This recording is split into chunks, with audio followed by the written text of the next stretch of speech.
Sandra León, bienvenida. ¿Qué tal? Muy buenas noches, Carlos. Bueno, luego vamos a escuchar más declaraciones de las que nos ha dejado este pleno en el Congreso de los Diputados.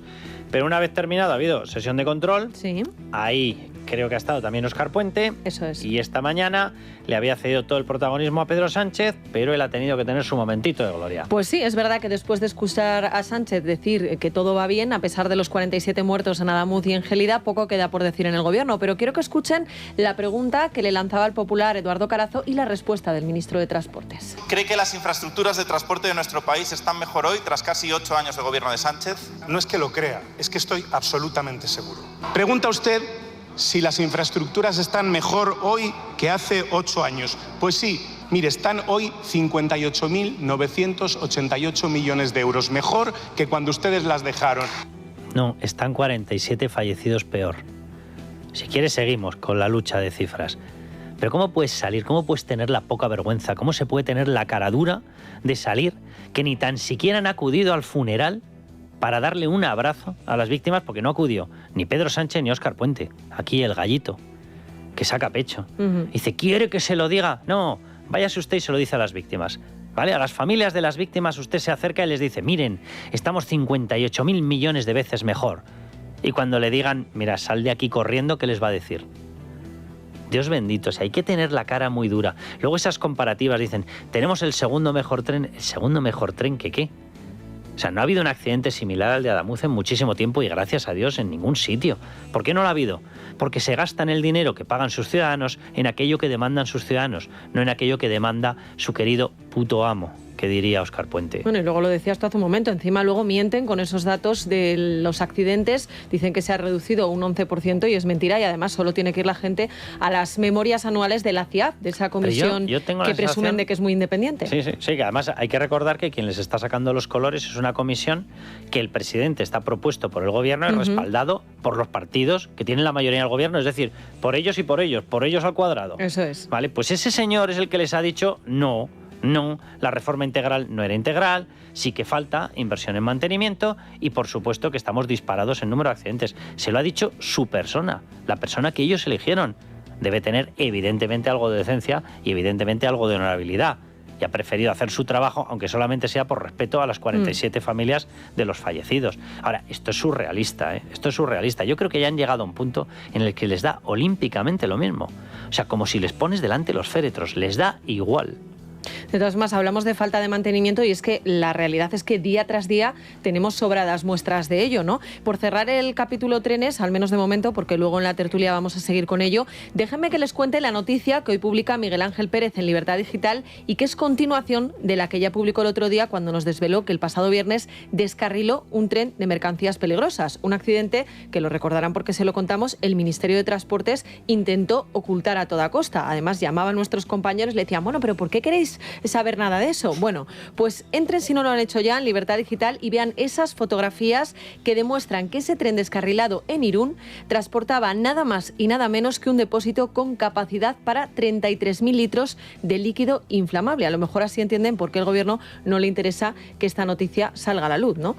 Pero déjame volver al Congreso, Carlos, para relatarte otro episodio que ha tenido lugar en el pleno de esta mañana, donde la proetarra Merche Aizpurua, la que señalaba a ETA sus objetivos desde las páginas del diario Egin, ha retratado hoy al sanchismo de esta manera que van a escuchar. No es algo que desgraciadamente no supiéramos, pero escucharlo de su boca con esa soberbia, pues desde luego que revuelve el estómago. Como bien ha dicho la señora Ayuso, en una inusual capacidad para hacer un análisis certero, hoy un escaño de Bildu manda más que el principal partido del Congreso. Exacto. Ustedes, señorías del Partido Popular, no mandan nada. Son irrelevantes y así seguirá siendo mientras eso dependa de nosotros. Hombre, yo soy una persona que ha marcado a gente en un periódico que luego ETA lo utilizaba para asesinar, me dice, son ustedes irrelevantes, la verdad que me lo tomaría en serio. Sí. Ahora, este es el ejemplo de lo que nos ha llevado la política socialista en España. O sea, hasta Felipe González ha tenido que decir ya que evidentemente no tiene nada que ver pactar con Vox a pactar con Bildu. Evidentemente. Pero es que estos señores son efectivamente los que mandan en estos momentos. Sí. O sea, unas personas que han sido capaces de meter en sus listas a más de 90 etarras, a más de 90 asesinos en sus listas de cargos electos, son los que en estos momentos mandan en España.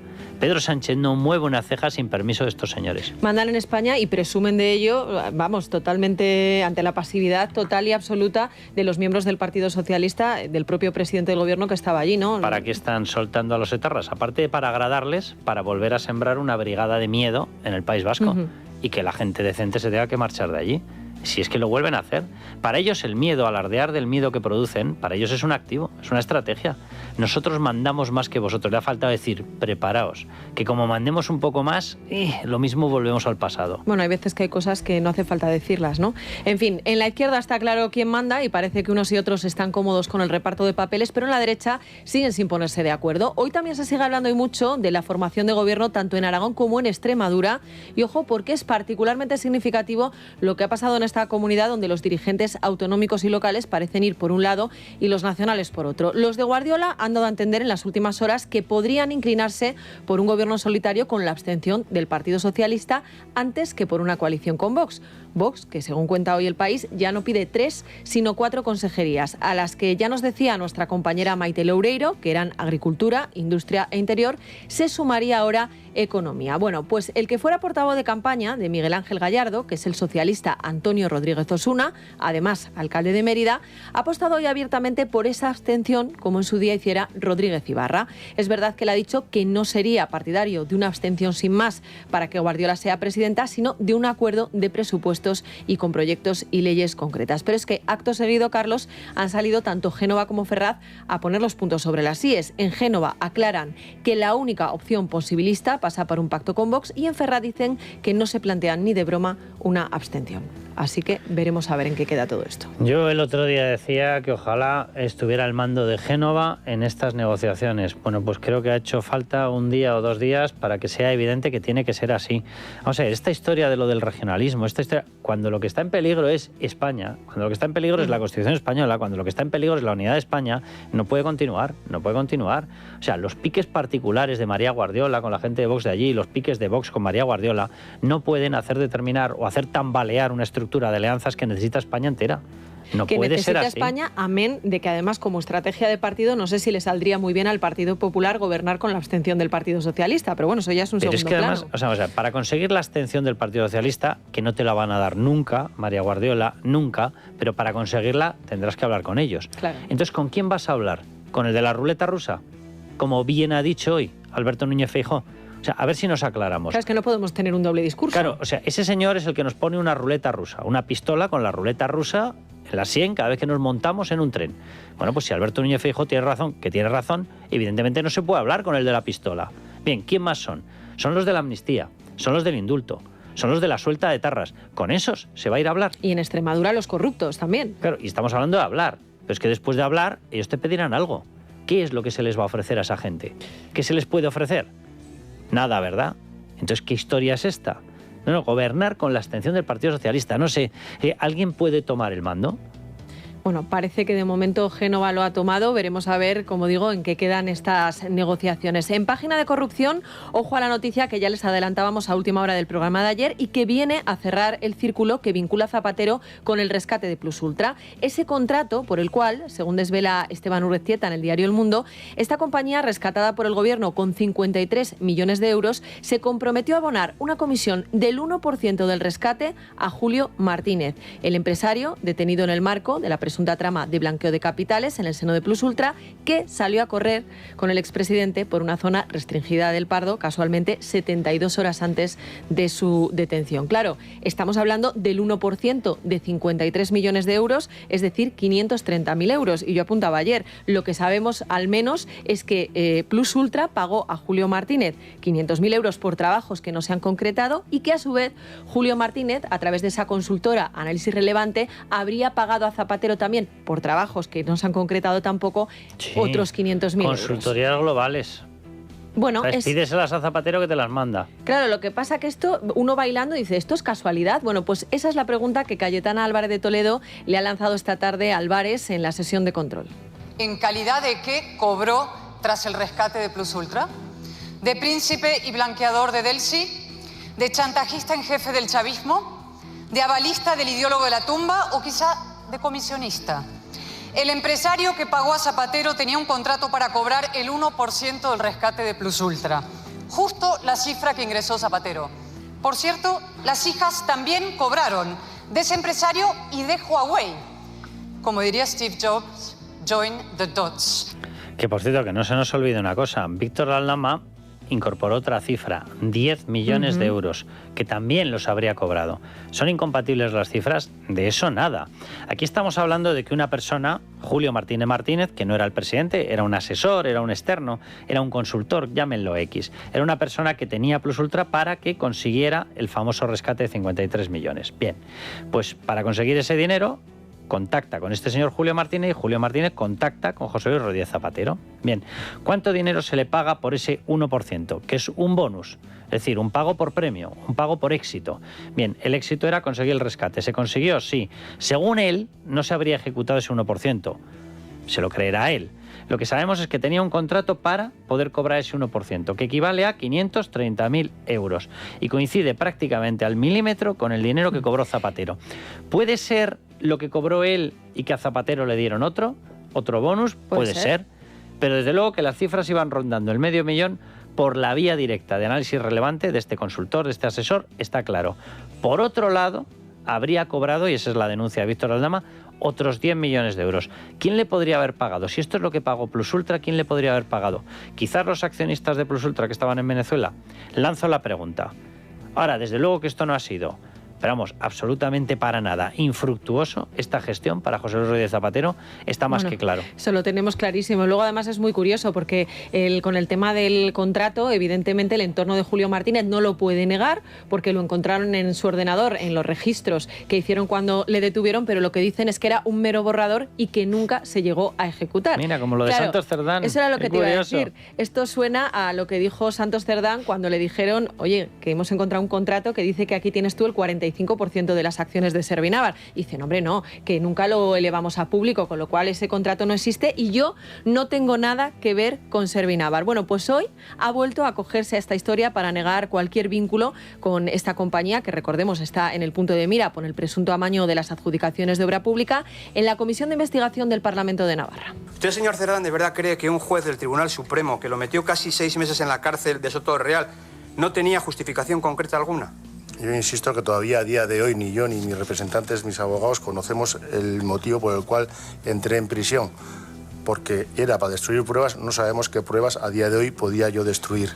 No sabe porque está en prisión, Carlos. Es tan inocente que no tiene ni idea. Lo sabe toda España, básicamente porque es que Koldo García Aguirre se dedicaba a grabarle todas las conversaciones y de hecho, perdón, señor Santos Cerdán, pero no parecía usted muy espabilado.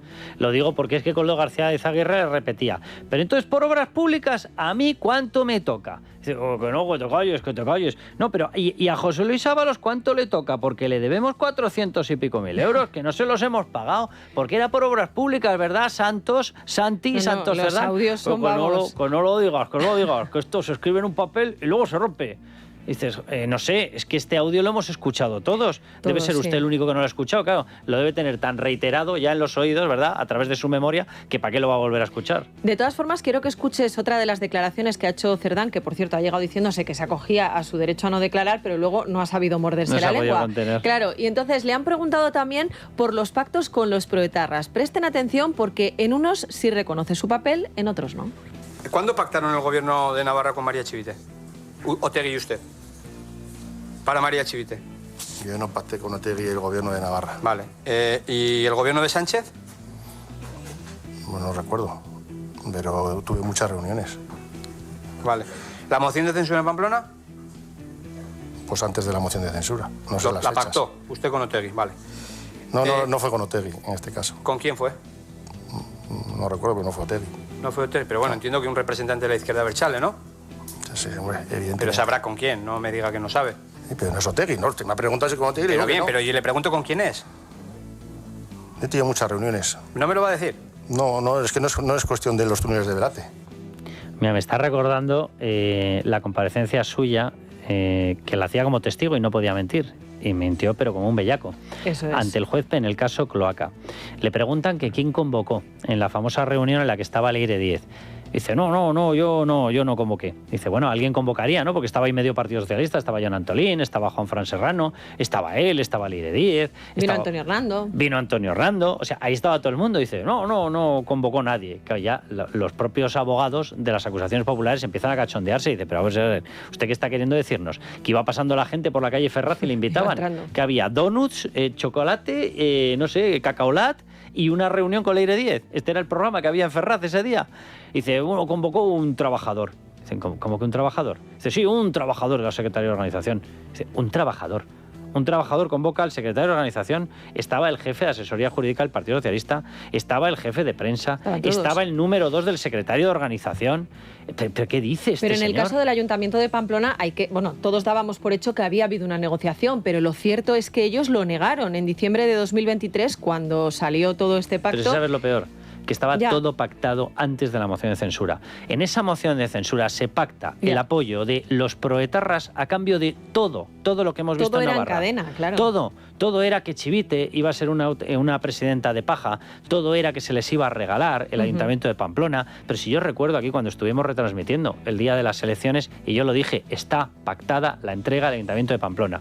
Y me acuerdo que hubo ahí un poco de discusión, y yo decía, evidentemente no lo van a hacer al principio para disimular, pero está pactada, y de hecho lo publicamos en Libertad Digital, y estaba pactado absolutamente todo. La entrega del Ayuntamiento de Pamplona, miren, la gente de Bildu es proetarra, la gente de Bildu es malvada, la gente de Bildu tiene la herencia de lo que tiene, de un grupo terrorista, pero lo que no son es imbéciles. O sea, estos señores que cada vez que se han reunido para negociar con cualquier gobierno han levantado actas de todo. ¿Alguien se cree que se levantan de una mesa sin cerrar hasta el último detalle? Obviamente no.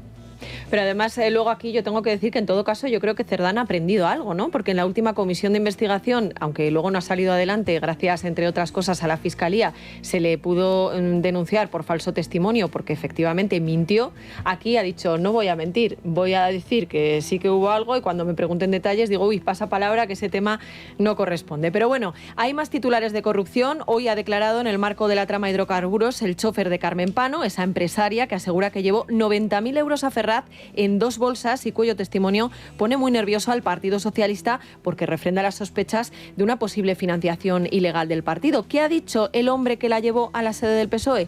Pues que efectivamente vio tacos de billetes de 500 euros, que entró con ellos, que no sabe para quién era, pero que cuando salió sin nada. Es decir, que el dinero se quedó en Ferraz. Ese es el titular que tenemos hoy sobre la mesa. Y al margen de todos estos asuntos... Si le preguntas a Cerdán, te dirá que el mismo que organizó la reunión, el mismo trabajador fue el que cogió las bolsas. Claro, debe ser un hombre, de una pluriacción, una hiperacción de muchísimo cuidado.